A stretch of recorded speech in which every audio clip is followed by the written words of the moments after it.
Mother Teresa ఆగ్నిస్ గోక్షా బోజక్షుగా జన్మించిన Albania దేశానికి చెందిన రోమన్ క్యాథలిక్ సన్యాసిని. భారతదేశ పౌరసత్వం పొంది మిషనరీస్ ఆఫ్ చారిటీని భారతదేశంలో కోల్కతాలో 1950లో స్థాపించింది. 45 సంవత్సరాల పాటు మిషనరీస్ ఆఫ్ చారిటీని భారతదేశంలో ప్రపంచంలోని ఇతర దేశాలలో వ్యాపించేలా మార్గదర్శకత్వం వహిస్తూ పేదలకు, రోగగ్రస్తులకు, అనాథలకు, మరణశయ్యపై ఉన్నవారికి పరిచర్యలు చేసింది. 1910 ఆగస్టు 26 ఒట్టోమాన్ సామ్రాజ్యం ప్రస్తుతపు స్కోప్జే ఉత్తర మెసిడోనియాలో ఈవిడ జన్మించడం జరిగింది. వృత్తి రోమన్ క్యాథలిక్ సన్యాసిని, మానవతావాది. మాల్కమ్ ముగ్గేరిడ్జ్ చే రచించబడినటువంటి సంథింగ్ బ్యూటిఫుల్ ఫర్ గాడ్ అనే పుస్తకం, డాక్యుమెంటరీ ద్వారా 1970ల నాటికి మానవతావాదిగా, ప్రజలు నిస్సహాయుల అనుకూలరాలిగా అంతర్జాతీయ కీర్తి పొందింది. ఈమె తన మానవ సేవకు గాను 1979లో నోబెల్ శాంతి పురస్కారాన్ని, 1980లో భారతదేశ అత్యున్నత పౌర పురస్కారమైన భారతరత్నను పొందింది. Mother Teresa machineries of Charity బాగా విస్తృతమై ఆమె చనిపోయే నాటికి 123 దేశాలలో 610 సంఘాలు కలిగి హెచ్ఐవి, ఎయిడ్స్, కుష్టు, క్షయ వ్యాధిగ్రస్తుల ధర్మశాలలను, గృహాలను, ఆహార కేంద్రాలను, బాలల కుటుంబ సలహా కార్యక్రమాలను, అనాథ శరణాలయాలను, పాఠశాలను స్థాపించింది. ఆమె అనేక మంది వ్యక్తులు, ప్రభుత్వాలు, సంస్థలచే ప్రశంసించినప్పటికీ అనేక రకాల విమర్శలు ఎదుర్కొన్నది. ఆమె తన కార్యక్రమాలలో భాగంగా మత మార్పిడిలను ప్రోత్సహించడం, గర్భస్రావం పట్ల తీవ్ర నిరోధకత, పేదరికం పట్ల మతపరమైన నమ్మకాలు కలిగి ఉండడం, మరణశయ్యపై ఉన్నవారికి క్రైస్తవ మతాన్ని ఇవ్వడం వంటి ఆరోపణలను క్రిస్టోఫర్ హిచెన్స్, అరూప్ చటర్జీ వంటి వ్యక్తులు విశ్వ హిందూ పరిషత్ వంటి సంస్థల నుంచి ఎదుర్కొన్నారు. అనేక మెడికల్ జర్నల్స్లో ఆమె ధర్మశాలలో పొందుతున్న వైద్య ప్రామాణతను విమర్శించాయి.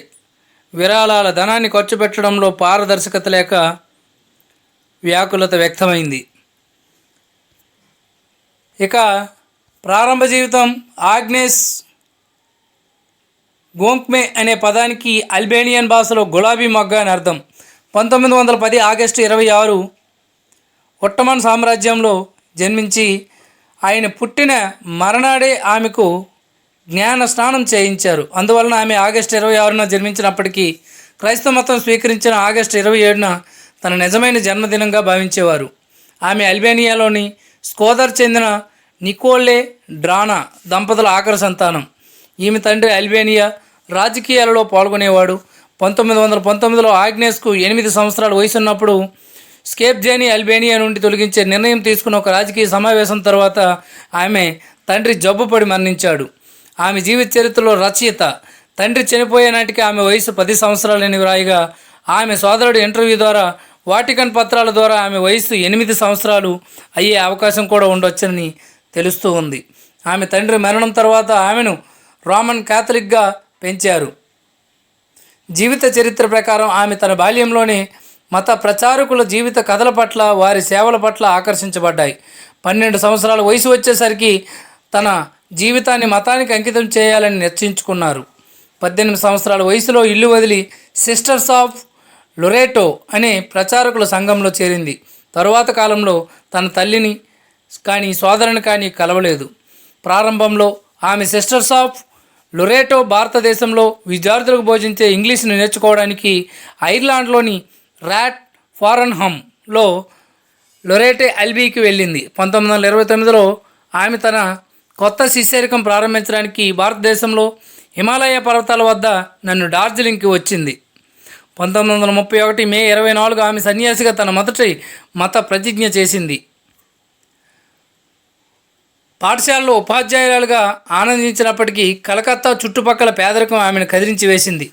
1943లో ఏర్పడిన కరువు కలకత్తా నగరాన్ని కష్టాలను, మరణాలకు తీసుకురాగా 1946 ఆగస్టులో ఏర్పడిన హిందూ ముస్లిం హింస నగరాన్ని నిరాశ, భయాందోళనకు గురి చేసింది. మిషనరీ ఆఫ్ చారిటీ 1946 సెప్టెంబర్ 10న తెరిసా తన సాంస్కృతిక విరామంలో భాగంగా కలకత్తా నుండి డార్జిలింగ్లోని లొరేటా కాన్వెంట్కు ప్రయాణం చేస్తున్నప్పుడు తాను పిలుపుగా పొందిన అనుభవాన్ని గురించి ఇలా తెలియజేశారు. నేను కాన్వెంట్ను వదిలి పేదల మధ్య నివసిస్తూ వారికి సేవ చేయాలి. ఇది ఒక ఆజ్ఞ.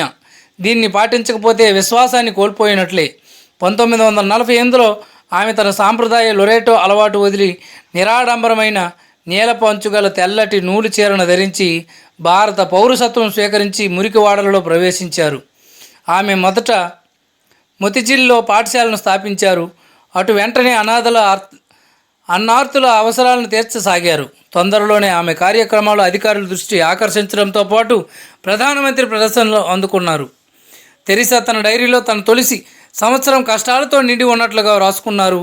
ఆమెకు ఆదాయం లేకపోవడం వల్ల ఆహారం, ఇతర సరఫరాల కొరకు యాచించవలసి వచ్చేది. ఈ ప్రారంభ నెలలోని ఒంటరితనము ఆమెకు ఆశ్రయ జీవితంలో సౌకర్యాలను మరలిపోవాలనే ప్రేరణకు ఎంచుకున్న కొత్త దారి పట్ల సంశయంను కలిగింది. 1950 అక్టోబర్ 7 ఆమె వాటికన్ అనుమతితో మత గురువుల సంఘాన్ని ప్రారంభించారు.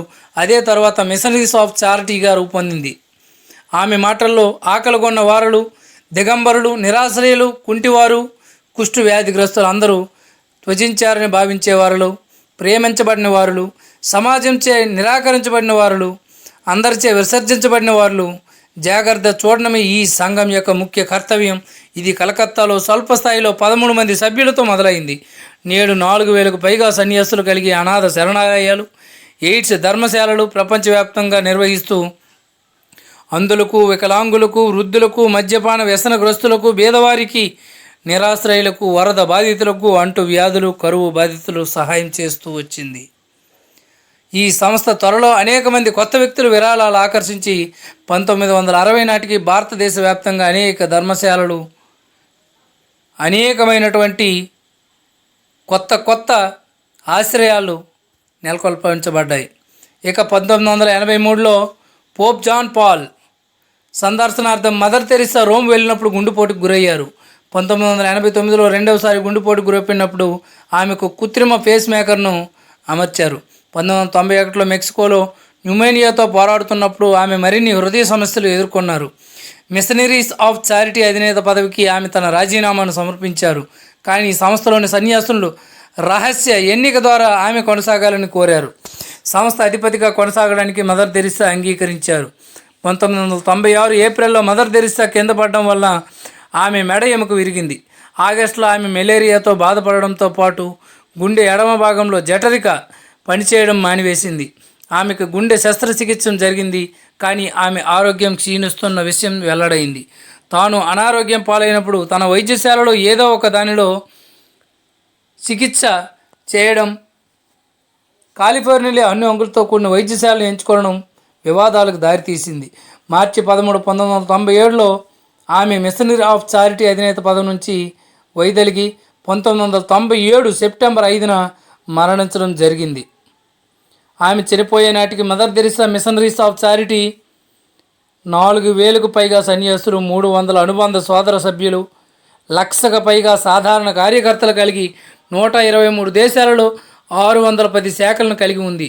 వీటిలో ప్రాణాంతక వ్యాధులతో బాధపడుతున్న వారి సంరక్షణ గృహాలు, హెచ్ఐవి, ఎయిడ్స్, కుష్ఠవ్యాధి, క్షయ రోగాలకు ఆవాసాలు, ఆహార కేంద్రాలు, అనాథ శరణాలయాలు మరియు పాఠశాలలు ఉన్నాయి.